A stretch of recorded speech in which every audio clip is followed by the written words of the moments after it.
할렐루야. 2월 10일 화요일 아침입니다. 하나님의 크신 은혜와 평안이 이그스필드 교회 모든 성도님들과 함께 하시기를 소망합니다.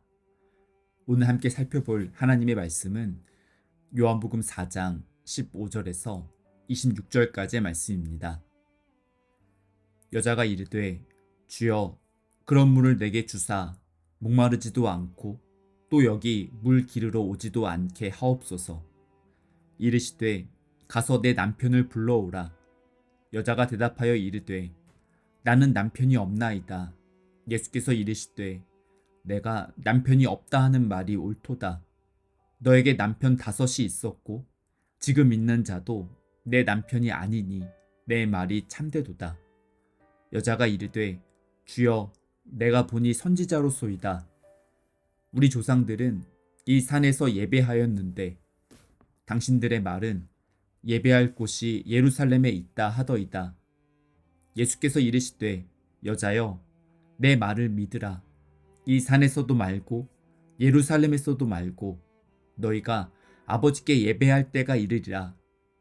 너희는 알지 못하는 것을 예배하고 우리는 아는 것을 예배하노니 이는 구원이 유대인에게서 남이라.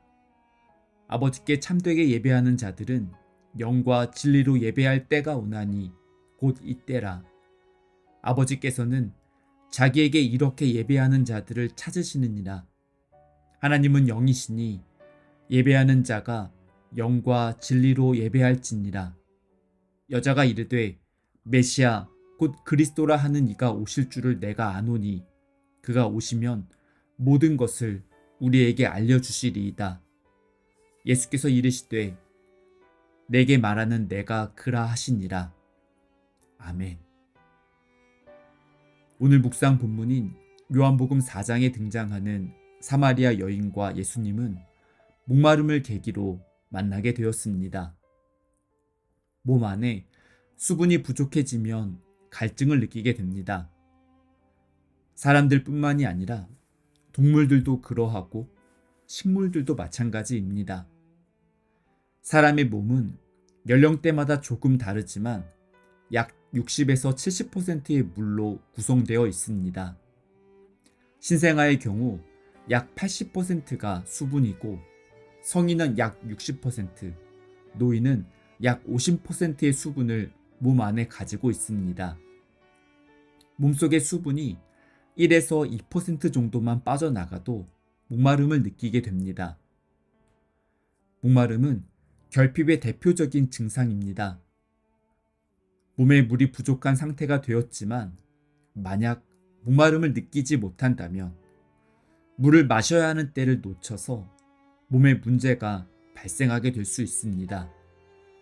비상등이 고장나서 제대로 작동하지 못하는 것과 같습니다.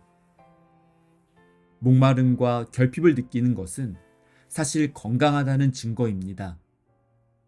몸에서 수분이 부족하고 필요한 상황을 파악해서 물을 마실 수 있도록 올바르게 판단하고 대처하는 것이기 때문입니다. 한밤중에 잠을 자고 있는 동안에 혹시 목이 말라서 잠에서 깨어난다면 번거롭다고 생각할 수 있습니다. 침대에서 일어나서 물을 마시기 위해서 거실이나 주방에 가야 하는 수고가 있지만 몸에서 수분이 필요한 상황을 민첩하게 파악해서 뇌로 신호를 보내 잠을 깨운 상황입니다. 물 한 잔 마시고 잘했다고 스스로 칭찬을 해주는 것이 필요합니다. 몸속에 수분이 부족했을 때 목마름을 느끼고 물을 마셔야 하는 것처럼 영혼의 목마름을 분별하는 감각이 원활하게 작동해야 합니다. 영혼이 공허하고 메마른 상태가 되었지만 만약 삶이 분주하거나 다른 무엇인가에 몰두해 있어서 영혼의 목마름을 전혀 느끼지 못한다면 영혼은 점점 메말라 가게 됩니다. 혹시나 물이 아닌 탄산음료로 잠깐의 갈증을 달래려고 하는 것처럼 영혼의 목마름을 자극적인 방법으로 해결하려고 한다면 영혼은 더욱 공허해지게 됩니다.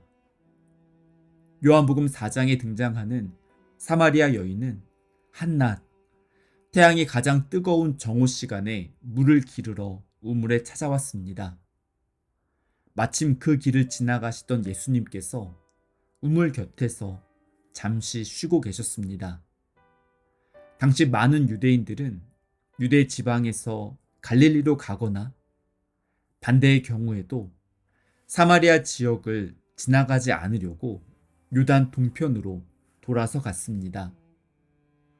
유대인들이 사마리아인들을 부정하다고 생각해서 가급적이면 그 땅을 지나가는 것조차 피하려고 했기 때문입니다. 하지만 예수님께서는 사마리아를 통과해서 지나가기로 선택하셨고 사마리아 여인과의 만남을 염두에 두셨기 때문으로 짐작이 됩니다. 한낮에 우물가에는 예수님과 사마리아 여인 두 사람만 있었습니다. 제자들은 먹을 음식을 사기 위해서 마을에 들어갔고 그 지역에 살고 있던 동네 사람들은 아무도 그 시간에 물을 기르러 우물에 오지 않았습니다. 지금 캐나다와 한국의 대부분의 가정에서는 수도꼭지를 열면 손쉽게 물을 얻을 수 있습니다. 하지만 2000년 전에는 날마다 필요한 물을 구하기 위해서 우물이나 시냇가에 가는 일은 매우 중요한 일상생활이었습니다. 지금도 상수도 시설이 설치되어 있지 않은 나라에서는 이러한 일상이 계속 이어지고 있습니다. 무거운 물통을 짊어지고 집으로 돌아와야 했기 때문에 뜨거운 햇살을 피해서 선선한 아침이나 저녁 시간에 물을 기르러 오는 사람들이 대부분이었습니다. 하지만 오늘 본문에 등장하는 이 여인은 아무도 없는 정오 시간에 혼자서 우물에 물을 기르러 찾아왔습니다. 아마도 다른 사람들과 마주치지 않기 위해서 인적이 드문 시간을 선택한 것으로 짐작이 됩니다. 뜨거운 태양보다 다른 사람들의 따가운 눈총을 더 피하고 싶었던 것 같습니다. 한낮에 물을 기르러 와야 했던 이 여인은 목마름의 문제가 늘 고민이었을 것 같습니다. 어제 묵상 본문에서 예수님께서 내가 주는 물을 마시는 사람은 영원히 목마르지 아니하게 될 것이라고 말씀하시자 오늘 본문 15절에서 이 여인은 주여 그런 물을 내게 주사 목마르지도 않고 또 여기 물 기르러 오지도 않게 하옵소서 라고 간절하게 요청했습니다. 이 여인은 육체적인 목마름뿐만이 아니라 다른 사람들과의 관계와 신앙생활에서 모두 결핍과 목마름을 가지고 있었습니다. 결핍과 목마름은 그녀의 삶을 고단하게 만드는 문제처럼 보였지만 목마름 덕분에 그녀는 예수님을 만나게 되었고 그녀의 삶을 뒤바꾸는 말씀을 듣게 되었습니다. 예수님께서 갑자기 그 여인에게 가서 내 남편을 불러오라고 말씀하셨습니다. 조금 뜬금없는 말씀처럼 들릴 수도 있는 상황이었지만 이 여인은 솔직하게 자신은 남편이 없다고 대답했습니다. 그 말을 들으신 예수님께서 내가 남편이 없다고 하는 말이 옳다고 말씀하시며 그 여인에게 예전에 5명의 남편이 있었다는 사실과 지금 동거하고 있는 남자도 그녀의 남편이 아니라는 사실을 말씀하시며 그녀의 말이 진실되다고 말씀하셨습니다. 이 여인은 가정생활이 순탄하지 못해서 여러 번 사별이나 이혼하는 아픔을 겪어야 했습니다. 1세기 유대 사회에서 이혼을 결정하는 권한은 남편들이 가지고 있었습니다. 예수님께서 이 여인의 부끄럽고 숨기고 싶은 과거를 들추어내기 위해서 가서 내 남편을 데리고 오라고 말씀하신 것은 분명 아니었습니다. 자신의 현재 모습을 솔직하게 직면하고 아픔을 회복시켜 주시기 위해서 민감한 부분까지 다 다 알고 있다고 말씀하셨습니다. 자신의 과거와 현재의 모습까지 다 아시는 예수님 앞에서 이 여인은 예수님을 선지자로 생각하며 예배의 장소에 대한 질문을 했습니다.